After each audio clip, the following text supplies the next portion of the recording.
Saia na frente da sua concorrência com um curso completo que te ensinará a bombar suas redes sociais e sua marca de maneira simples e prática, mesmo que não tenha nenhuma experiência com design. Não perca essa oportunidade e venha se atualizar com a gente. Faça logo sua inscrição. Jubelunos, vem aí, pô. E como é que tá a galera nos cursos aí? A galera, tá... cara, a tá prova ruim. total. Não, a prova total tá ruim, né? Tá mal pra caramba. Não, já. tá bem, mas Tamo a galera, falindo, tipo, a galera tá mal de nível, assim? Não digo mal de nível. O que tá acontecendo com a molecada hoje é desmotivação mesmo. Eu vejo um movimento muito de desmotivação ao ensino superior. Um descrédito ao ensino superior, né? Porque o que acontece, cara? Se você pegar o cara 20 anos atrás, ele acabava o ensino superior, ele conseguia um trampo. Uhum. Hoje, obviamente, tem muito mais gente, aos 8 bilhões lá que eu te falei, né? A concorrência no mercado profissional é maior, então hoje faculdade não te garante, não é garantia de emprego. Sim. E muitos jovens estão meio que se desacreditando que precisam fazer faculdade. Existe também uma corrente da internet, até do marketing digital, de que, puta, fiquei rico, aposentei meus pais, não tenho nem o ensino médio. O meu curso aqui na UFSC, a galera falava, pô, tá estudando cálculo pra virar Uber, né? Tipo, que é o mais, que era muito comum. Mas você tem hoje, o cara tá lá dirigindo Uber e o cara tem ensino superior, é isso que eu digo. Tipo, antigamente o cara que tava, sei lá, dirigindo, não tinha Uber ainda, mas se tivesse Uber, era o cara que não tinha o quê? Só tinha o ensino fundamental, ele não tinha o ensino médio. E hoje o próprio cara com a faculdade, ele não consegue subir, se inserir no mercado e subir profissionalmente só por causa da faculdade. Só pra você ter uma ideia, de 2015 pra cá, houve uma queda de 60% na procura por cursos nas universidades federais brasileiras, né? Então, a gente tem uma questão de... Houve uma despropaganda, né? Uma propaganda vexatória das universidades federais, principalmente, lugar de maconheiro. A gente tem o início do governo Bolsonaro... os maconheiros, esquerdistas. Sim. E a gente sabe que a universidade, você fez a Federal de Santa Catarina, porra, a engenharia não é esquerda nunca, sim, né? O meu curso é exato, mas a galera de história, ela sempre foi de esquerda desde que o mundo é mundo. Não tinha... A faculdade tem essa e a galera de direita também fuma maconha, pô. Exato! Fala por ti aí, ó. Eu gosto. Então tá de boa. Mas assim, o que eu vejo, eu achei o ensino muito ultrapassado, cara. Tipo assim, eu ficava puto, porque o que eu sempre admirei em professores como você? A capacidade de engajar o aluno. E eu, durante muito tempo, eu me deparei na faculdade, uma coisa que eu não me deparei, por exemplo, no cursinho no ensino médio. Eu tive a oportunidade de fazer ensino médio num lugar muito bom e fazer professor cursinho chato. num lugar muito... Eu tinha professores bons no ensino médio. Não, mas na faculdade... Cara, tipo assim, terrível. Aí chegava um momento que eu me questionava assim, cara, é a minha obrigação me engajar nessa aula ou seria a obrigação do professor me engajar? Porque eu tô vendo um velho de 60 anos esfregando giz que me dava rinite no quadro, mano. E um bagulho que ele podia passar um material ali que eu não precisaria copiar, podia falar de outros temas, falar da aplicação daquele conteúdo. Eu tive o mesmo problema na faculdade, também fiz Federal Santa Catarina e tenho professores muito queridos lá, me chamam até hoje, a gente querem fazer projeto, enfim. Mas eu tive muito professor chato. E pra mim, que sempre fui inquieto, a faculdade foram duas alegrias. Uma quando eu entrei e uma quando eu saí. Eu lembro até hoje eu andando ali pelo CCB da UFSC e falando, mano, eu preciso ir embora daqui logo, cara. Preciso entregar, não aguento mais essa merda, cara. Vou fazer 50 disciplinas no semestre que vem.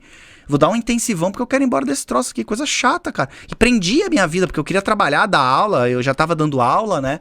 E ficava com aulas chatas mesmo. Chato. O professor não...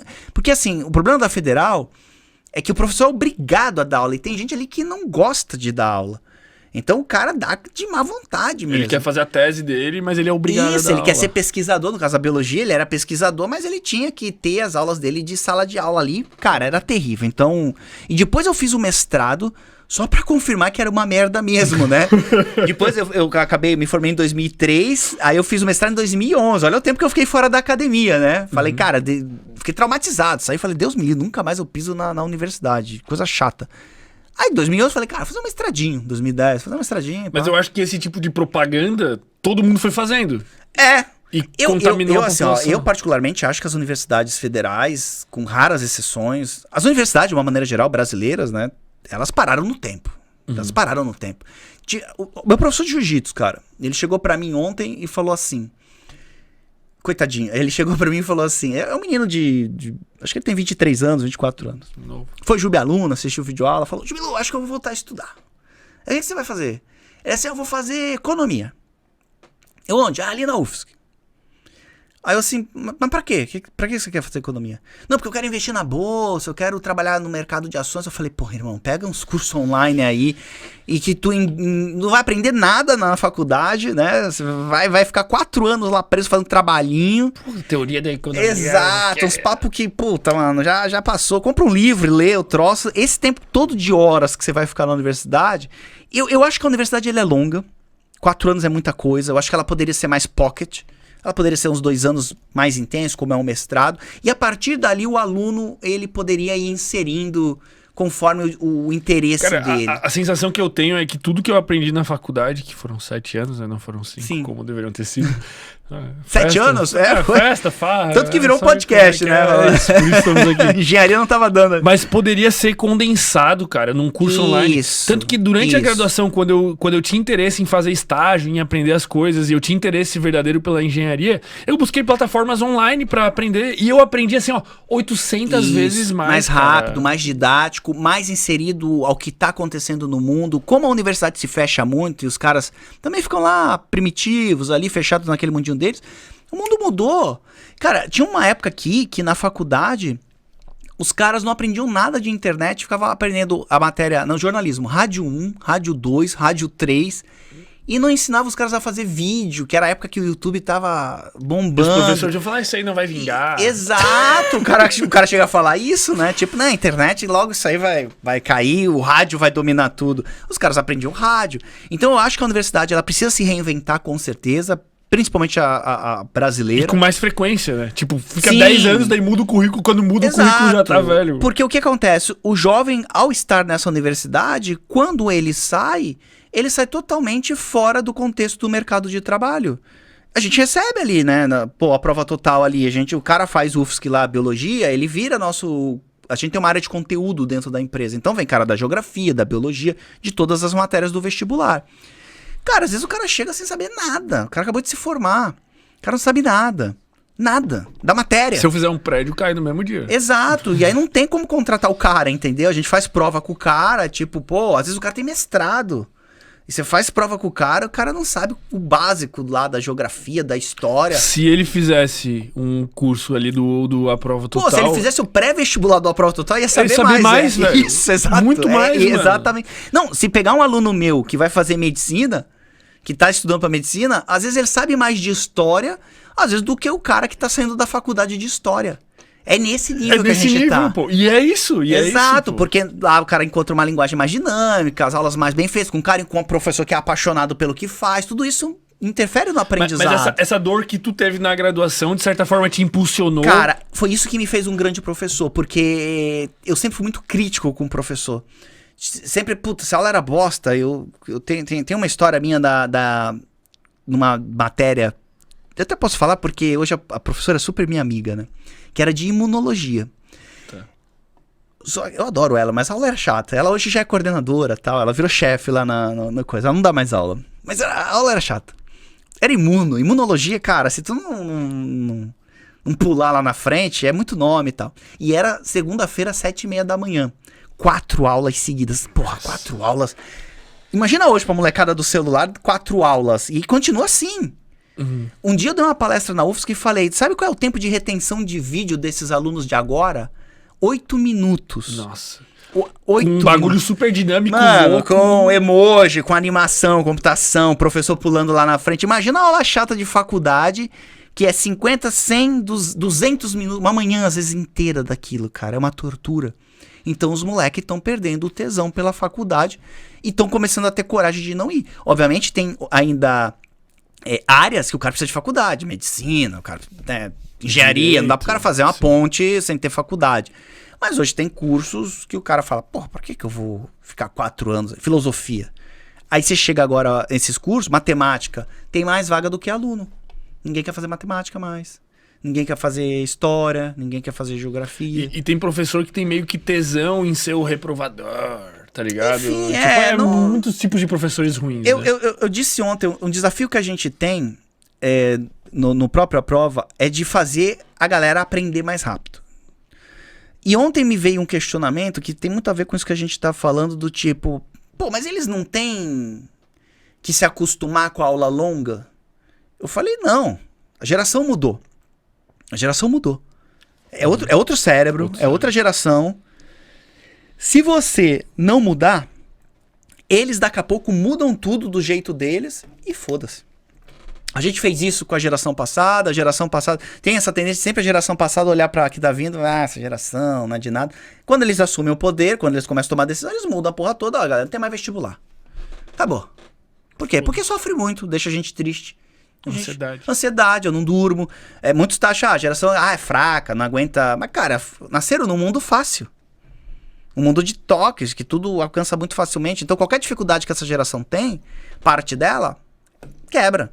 Uma geração de pais super protetora, porque se fudeu no passado, e aí ficou com aquela de que, pô, eu não quero que meu filho passe por isso, então eu vou super protegê-lo, mas quando eu solto ele pra vida, ele se quebra muito fácil, aí dá depressão, ansiedade, enfim. É uma geração emocionalmente muito conturbada. Se eles são emocionalmente conturbados, eles vão construir um mundo mais adequado ao estado mental deles. Então, se tem muita coisa que é pressão, que tá estressando, eles vão inventar um jeito de fazer isso. Então, eu falo, cara, a gente tem que inventar isso. E qual que é a melhor maneira que tu acha de aprender e de ensinar, assim? Que tu acha, cara, que é os elementos principais? No meu caso, eu fiz sucesso com humor. Uhum. Porque, cara, todo mundo gosta de dar uma risada. E sorrir é emoção. Então, uma aula, ela tem que emocionar. Uma aula tua tem que emocionar. Ela pode emocionar de maneira positiva, com humor, que é o que eu geralmente exploro. Mas ela também pode emocionar com histórias, né? Um storytelling que o cara fala, porra, caramba. Porra, velho, eu não sabia disso. Caramba. Que tu vai alimentando a curiosidade da pessoa e vai falando umas coisas que ela fala, caramba, olha como o mundo funciona. Tu falou pra mim aqui no início do podcast, cara, eu sou super curioso. O ser humano é super curioso. Então, quando você alimenta o cara de forma correta, num storytelling bacana, bem montadinho, e alimenta essa curiosidade, isso é da natureza humana. Então, ele se conecta contigo. Quando ele sorri, quando ele se emociona, ele se conecta contigo como professor. E aí, ele tá aberto a aprender. Quando você tinha aquele professor cuzão, que não sorria, que nem você falou, o reprovador e tal, você não se conecta com esse cara. Então você não aprende a matéria. Parece que você tá falando lá, fala, mano, pô, não sei. Foda-se. Tanto que o meu objetivo na primeira semana de aula, quando eu era professor presencial, era conquistar meus alunos. Só ser não era ensinar, divertido, vamos dizer. É ser divertido, brincar, bom humor, trazer uma energia boa, ser simpático, né?